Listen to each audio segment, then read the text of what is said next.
Hello, good morning po. Marvic Beleta YouTube channel. Please support, please watch. Salamat po. Ang topic ko po ngayong araw na ito ay tungkol po sa nagpatawas. At nagkataon po na yung time na yon ay nagdadasal daw siya habang tinatawas ko siya. Nagdasal siya sa mga santo. At nagkataon naman po na yun ang lumabas. Unbelievable po. Yung egg na tinawas ko po. Then, lumabas po ang krus. Kita nyo po ba dito?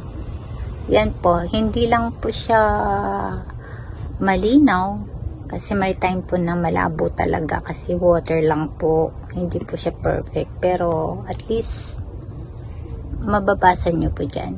Ito pa po ang lumabas sa kanya.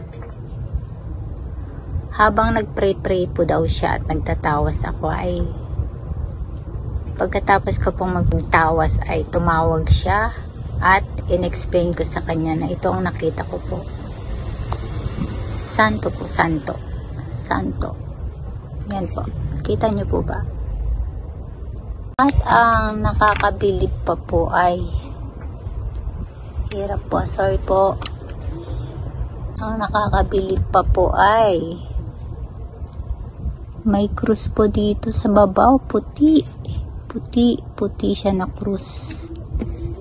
Yan. Ito santo, dalawang santo at may krus po dito sa baba. Ayan po. So nakaka-amaze po kasi nagkataon lang po ba yan or talagang miracle po. Pinuhitan ko rin po ng puti para sana mabasa. Kaso medyo malabo siya. Kasi not perfect kasi tubig lang naman po yan. So, at least may liwanag na nakikita, di ba po? Ito po yung sinasabi kong krus sa baba. Ito yung santo. Ito yung krus. Nagkataon po lang kaya yan na ang pinahiwatig sa kanya ay ang mag-pray pa siya. Don't give up. Basta pray and pray lang po. Kaya gulat na gulat po siya. Dahil hindi ko naman alam that time na nagpupray siya. At yan po ang lumabas. Mga santo at krus. Ibig sabihin, malapit siya sa kay God. At lalo pa siyang mag-pray. Lalo pa niyang ilapit ang kanyang sarili kay God. Ito po yung krus.